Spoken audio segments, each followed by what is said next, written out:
réputation des chandelles gourmandes n'est plus à faire. Son cadre convivial et son chef reconnu continuent d'attirer les gastronomes du monde entier. Sa spécificité, n'utiliser que des produits locaux. Aujourd'hui au menu, de l'anguille. Mais commençons par le commencement, dans la cuisine de Bernard Charret. Ou non, tout commence là, ou plutôt avec eux, les poissons choisis et pêchés à proximité du restaurant, dans les rivières de la vallée de la Loire.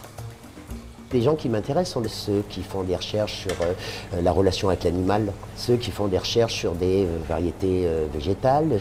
Ça veut dire qu'en permanence, on va vivre ce qui se passe autour de nous. Si la Loire est plus haute, eh ben on le sent tout de suite parce qu'il y a certains poissons qu'on n'aura plus. On va vivre en permanence les soucis, les joies, les bonheurs de tous les gens avec qui on travaille.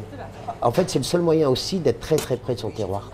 Le secret de Bernard Charret, un amour profond pour les produits qu'il utilise. Et cela, il le partage avec les producteurs avec lesquels il travaille, qu'ils soient pêcheurs ou artisans boulangers. Ici, on essaie de garder une nourriture vivante.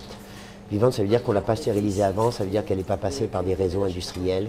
Et à partir du moment où on travaille avec des éléments vivants, on doit les garder vivants jusqu'au bout. Ça veut dire que je travaille avec un système de levain.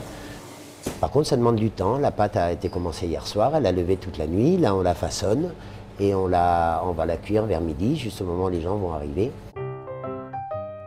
Capucine tubéreuse, poire de terre, vitelotte. Il existe des dizaines de milliers de légumes et beaucoup n'ont jamais été développés. Aux chandelles gourmandes, la biodiversité est dans l'assiette. On n'est pas que sur un légume ou deux légumes.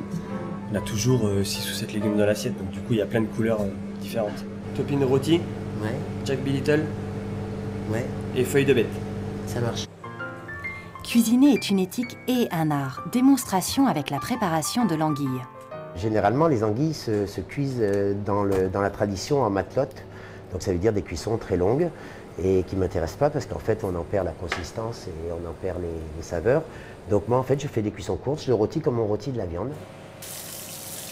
Quand tu as mangé une fois de l'anguille, tu peux reconnaître partout le goût de l'anguille. Pour moi, c'est un goût de rivière. En même temps que tu manges, tu repars dans le ruisseau, quoi. Et la nourriture, en fait, c'est dès que ça te recrée de l'émotion, là, tu as commencé à gagner quelque chose. En harmonie complète avec le mouvement Slow Food, la cuisine de Bernard Charret est un véritable choix de vie qui s'associe au plaisir de partager sa passion du goût.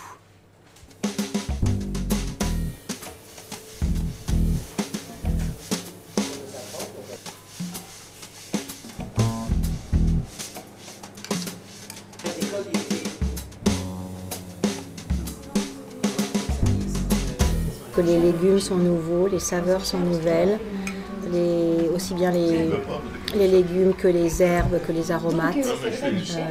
Donc on est un peu perdu dans nos repères, mais ça fait plaisir ça.